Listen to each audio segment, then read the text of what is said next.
In pharmacy, there's something they call label, and also in English. If I make a drug and I put the drug in the bottle, I use the pharmaceutical process to manufacture it using the book they call the pharmacopoeia, which is a book of standards. Every drug you make has standard. They will say you use 100 milligram of paracetamol, you add lactose or you add whatever excipient. Forgive me for the language I'm bringing up. However, you follow the standard and you make a drug, and when you make the syrup in a bottle, you now place a label on it and you put the paper, which is the label. I'm sure we have seen it before. When you buy a syrup in a bottle, you see a label. They put a label and they write the name of the drug. They label it. The label identifies the drug that is in the bottle.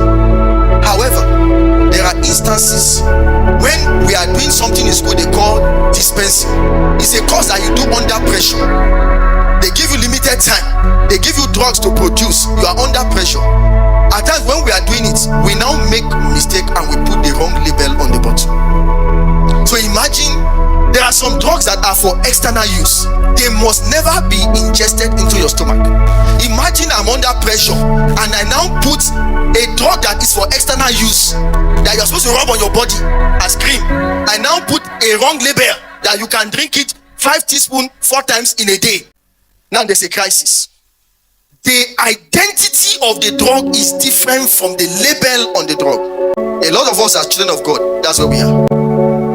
We accepted a label that was placed on us by our circumstance, by our environment, by our country, that does not tally with the identity of who God has made us. So because the label is there, because you allow the label now overshadowed your identity. So we lost identity and we ran into an identity crisis. Like I said, it started from the beginning. We saw Genesis 1:26 where God defined our identity. Let's see where man lost his identity. A man that God made in his own image and in his own likeness to fellowship with him, because him and God were of the same material. Suddenly he saw God coming, his eye running to hide. His identity had changed. But you and I know that when Christ came to correct that issue with our identity.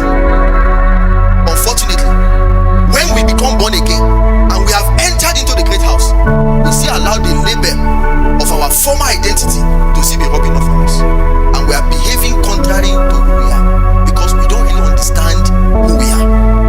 Any man that truly understands his identity, we know what he ought to do and what he should not do. Praise the Lord.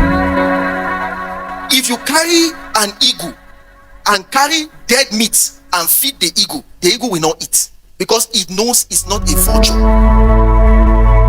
If an eagle begins to eat dead meat, that eagle doesn't know his identity. That eagle is as good as a vulture. So if you are a believer and you are feeding the food of vultures, praise the Lord. I did not call you anything.